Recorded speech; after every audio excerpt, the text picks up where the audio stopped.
Interactive Technology, EDTC515 Cmarquez MARP Major Applied Research Project. Let's start by defining interactive. According to dictionary.com, interactive is acting upon or in close relationship to each other. Collins English Dictionary 2012 adjective. This is important to remember that we are discussing an adjective. What does this look like in school?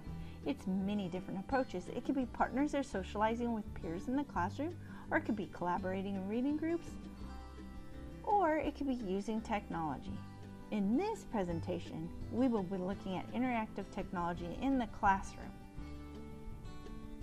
We're going to look at the pros and the cons. According to Large, 97% of all teachers in elementary and secondary believe interactive technology in the classroom delivers an improved learning experience. In the same article by Martin, 58% of teachers stated increased engagement, 53% reported dynamic learning, 37% stated it created a positive learning environment, and 31% reported increased collaboration. Martin goes on to explain there are many barriers to interactive technology in the classroom: limited budget, insufficient time to prep, and lack of how technology works are all reasons, but the number one reason teachers do not use interactive technology by 75% was they felt that students were more tech savvy than them. Osborne states 3 major benefits of interactive technology in the classroom are communication and creativity, critical thinking and creativity, and collaboration. Walsh has 8 ways to engage. Incorporate student input and gather feedback. Gamify it. Let students create. Get interactive. Have students collaborate.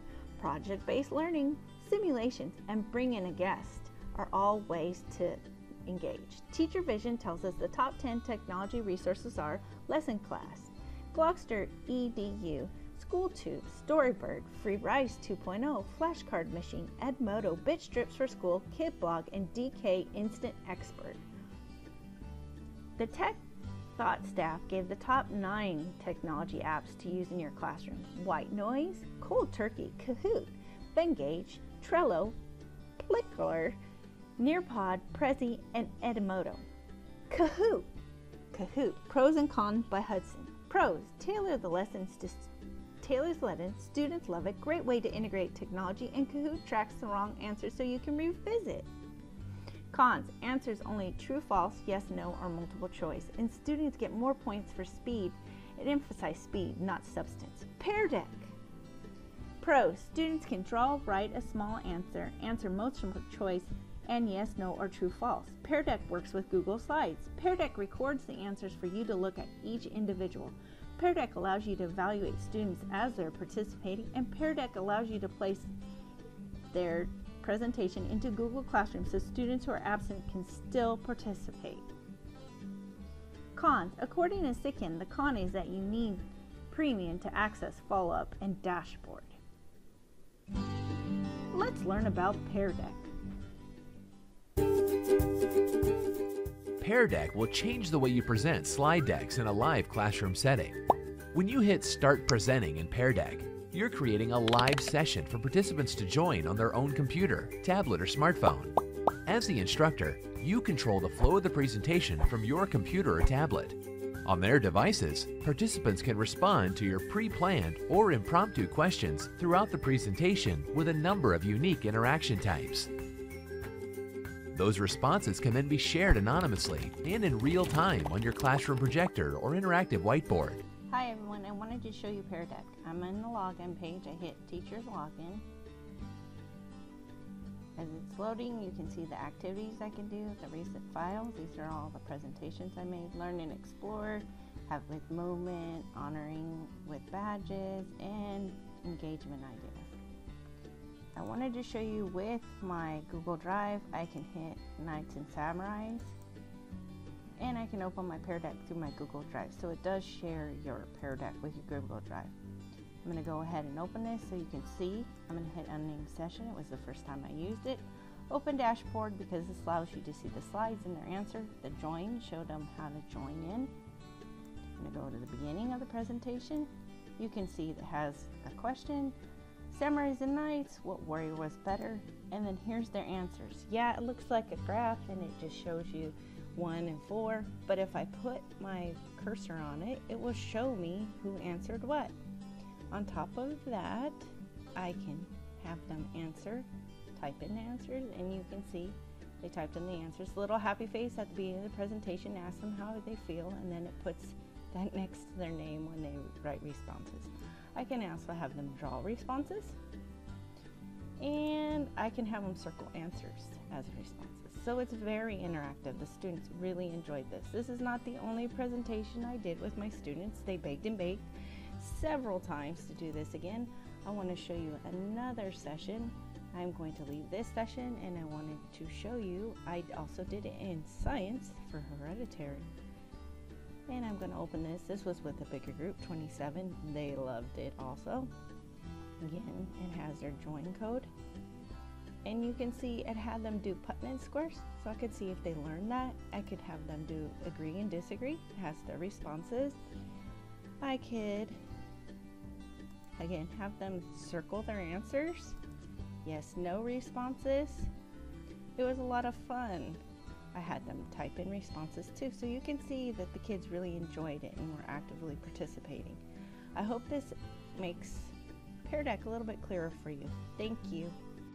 Pear Deck is a great way to get every single student engaged and on the same page during group instruction. But sometimes, students need to be in control and working at their own pace. When you want students to move through a Pear Deck lesson on their own, you can turn a session to student-paced mode. In student-paced mode, students see a simple set of controls on their device, allowing them to move back and forth at their own pace. Student pacing your lesson opens a whole new world of opportunities for your classroom. For example, let's say you get through a lesson, but 2 students were homesick. Turn the session to student-paced mode and email them the join code. Now they can move through the lesson from home and not miss out. You can also use student-paced mode for in-class activities. Let's say you do a quick diagnostic at the beginning of class to see how well your students understood the concept from yesterday's lesson. Right away, you can see that a handful of students are really struggling. Now, you can turn the session to student-paced mode and let the students who are getting it continue with some more complex practice problems.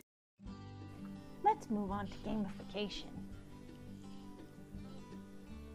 Gamification in education, according to David, is gameful thinking, game principles for education, motivation design, and engaged design.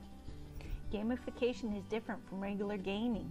It does not involve students creating their own game or playing commercial-based video games. 4 best practices for gamifying. 1. Patterson says the game should appeal to the parents as well as the students. This is important. 2. Patterson tells us that with great data comes responsibility. Don't just collect the data, do stuff with it. 3. A leaderboard is not fun for a struggling student. They don't need it pointed out to them. They already know. 4, and last, Patterson says, play is powerful. Make a song, create a movie, or go on a Google Lit trip. 6 benefits from gamification.